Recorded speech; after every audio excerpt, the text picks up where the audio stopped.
Hello Khidr বিদির ভাই বোনেরা, কি অবস্থা, কেমন আছেন? নিশ্চয়ই ভালো আছেন। সকাল সকাল যাইতাছি হইলো নাস্তা করতে। তো আজকে আমরা যাবো হইলো কোন জায়গায় ভাইয়া?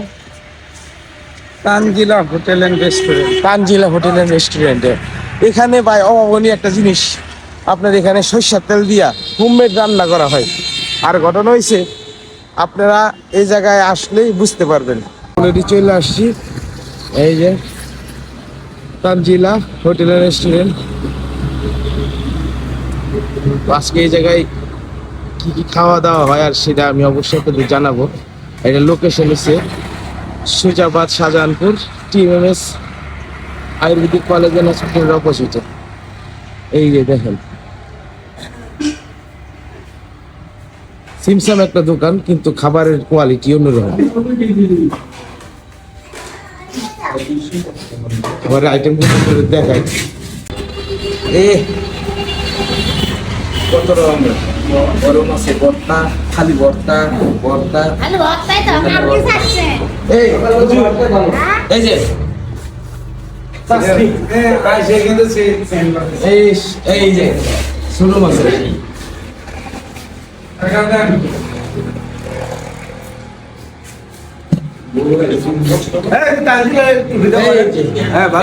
তানজিলা, হ্যাঁ, যার নামে এই দোকান, লজ্জা পাইছে।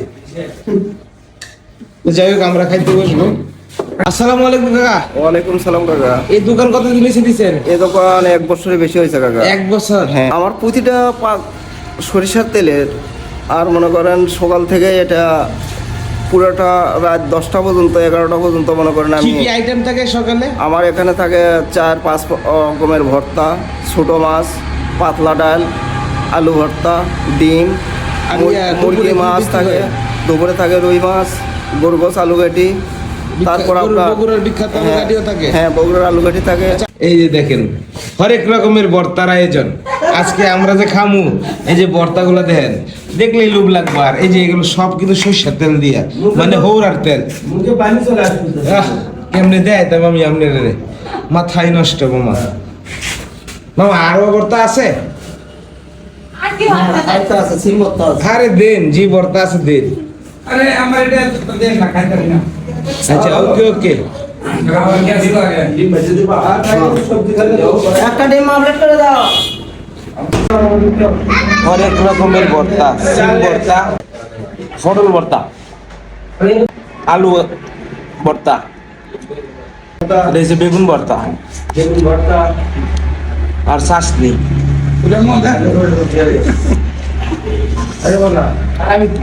এই অভাবনীয় খাবার খাইতে হইলে আপনাকে আসতে হবে বগুড়ায়।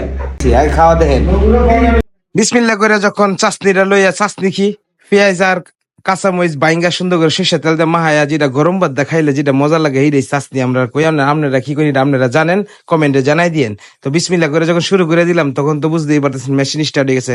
আজা কিন্তু গরুর গুজদা খাইতাম না, আজা কিন্তু সব ধরনের ভর্তা আর এই যে ছোট মাছের, কাসকি মাছের একটা দিয়ে খামু। তো যাই হোক, বিসমিল্লাহ কইরা যখন শুরু করছি তখন তো খাউম লাগবই। এরপরে বিভিন্ন ধরনের ভর্তা লইয়া মাহায় মহায় আলাদা আলাদা একটা করে স্বাদ, কি যে মজা রে ভাই। খালি তো গরুর গোস্ত খাইলেই তো আপনারা খালি কোন যে খাইতে খাইতে তো খালি গরুর গোস্ত শেষ হয়ে গেলেন। আমার ইন্ডিয়ান ফ্যান ফলোয়াররা তক করে কেড়া যে কইছেন মাথার চান্দি হারা গরম হয়ে যায়। যাই হোক, হেরা গরম হইলো, আজ একটু কিন্তু ভালো একটা ভিডিও ছাড়ছি, হেরা যাতে রাগ টাক না করে। আজ কিন্তু বিভিন্ন ধরনের ভর্তা দিয়ে আজকে আয়োজন করা হয়েছে। আজকের এই আয়োজনটা আমরা মানে নিজে খাইয়া মনে হইতেছে বাইক কেউ রাঁধছে, বাড়ির যেমনি রাঁধে না এমনি রাঁধছে। তো পুরা ভাই মাখা মাখা একটা অবস্থা। আঙ্গুল যে কয়বার ছাটলাম এটা তো কইতে হিসাব নেই, আমরা খালি গুননেন। তো মোটামুটি এরপরে যে লই লইলাম আপনার ফটলের ভর্তা। ফটলের ভর্তা ভাই এটা আমি জীবনের প্রথম খাইলাম। যারা জীবন জানতাম যে ফটল খালি খাউন যা রাইন্দা ঝুল করে এই করে সে করে, ফটলের চামড়া দিয়ে যে ভর্তা, এটা কিন্তু অভাবনীয় বিষয়। কিন্তু আমি তো আশ্চর্য হয়ে গেলাম যে এই হোটেলে আয়া এই ধরনের হোমমেড খাউন গুলা পাওয়া যাবো খুবই সস্তায়। পেটটা বইরা খাইলাম। এরপরে লই নিলাম ওই যে ডাল। বিভিন্ন হোটেলের তো ডাইল বুঝতেছেনই তো, আটলান্টিক মহাসাগর হয়ে যায়, কিন্তু এনের ডাইলের মধ্যে যে ডাইলের যে বিরানটা দেয় ভাই, ইস গন্ধে মুখহিত হয়েছি আমি। কি যে কইতাম ভাই, পুরা স্বাদে খিদির বিদির লেগে গেছে মুয়ের মধ্যে। কোনটা ছুঁয়া কোনটা খামু। তো লবণটা একটু কম হয়, আর আমি একটু লবণ একটু বেশি খাই। আপনারা তো দেখেন না, আমি একটু কাইটা মাইটা দিয়ে দিকা লবণের জায়গা না হইলে কমেন্টে একবারে মানে সিরা বিরা লইলে। যাই হোক, আপনারা যেটা এমন সেটাই করেন। এখন যে আমি যে ডাউলটা লইলাম ভাই, এই ডাউলটা লইয়া ঠান্ডা দিলাম ভাই, শেষটা নেই সুখ ভাই, এই যে একটা মজা। তো ভালো লাগলে আয়েন, এই হোটেলে খায়েন। তো ভালো থাকেন, আল্লাহ হাফেজ।